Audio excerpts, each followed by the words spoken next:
Hi, this is Scott Martin and Stop Scaring the Children 1. And this is reposting.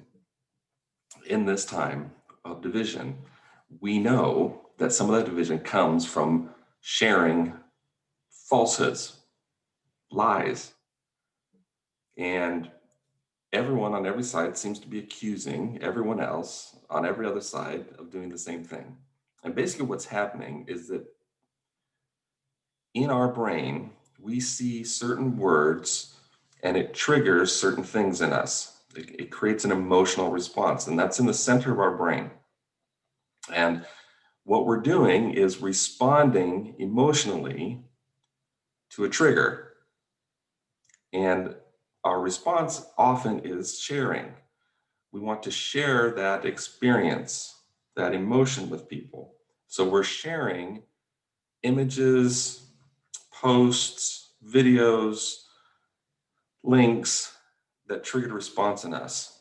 And we want to share who we are, so we're sharing from our emotional response. The problem is that evildoers, malicious people have figured this out, and they have put triggers and attached them to falseness, to fakeness, to untruth. And then we propagate that with an emotional response that then shares and shares and shares. So there's a very simple way that we can combat this. And we all need to do this. And we all want to. Like, seriously, we know we need to do this. So basically, don't repost anything that's not true. And you have to fact check it. And despite the fact that it triggered an emotion in you, doesn't make it true. It means it triggered an emotion in you. Those are two different things. And so if you're going to post something in social media, and you can share your life with people in social media, but make sure that what you share is factual, is truthful, is honest. If it's in, there's some stuff that's out there that's intentionally decisive, that contains just gross inaccuracies. And I'm sure that it's happening on all sides of the political spectrum. We can't, good people, we can't be a part of that. So obviously we want you to be well, and we're going to address some of those things in this video series. And if it's helpful, then share it. It's truthful.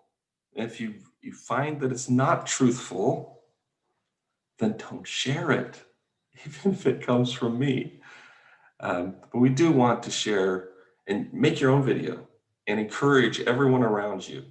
Write your own message to folks and just say, today, fact check everything that's on your post. In fact, I encourage you to go through your Instagram account, your Facebook account, and delete everything that you have not fact checked. You hear me? Everything that's on your feed that you have not fact checked and are sure, multiple source verification that it is truthful, then delete it from your account. We have to clean up our dialogue, our communication, our society. And that big cleanup comes at home. It starts with us. Fact check your account. If you're not sure how to do that, there's some wonderful resources. The internet isn't evil, we're using it evilly.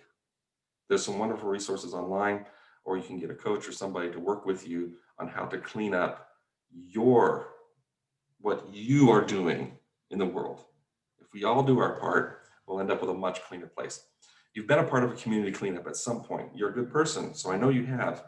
You've walked through a neighborhood and you've picked up trash and put it in dumpsters, and it made a difference, right? It makes a difference if you don't throw trash out the window like we used to do back in the 70s. I remember you had finished with your hamburger wrapper, you chucked it out the window. We don't do that anymore because it made a mess and we hated the mess. So we stopped doing that. We stopped spitting our gum on the sidewalk because people stepped in it and they didn't like stepping in it. We didn't like stepping in it, so we quit spitting on the sidewalk. That's what I'm asking you to do with social media. Clean it up, clean up your mess, help your friends clean up their messes, and together we can end up with a much cleaner space to live together. Have a great day. Be well, be kind, and let's stop scaring the children.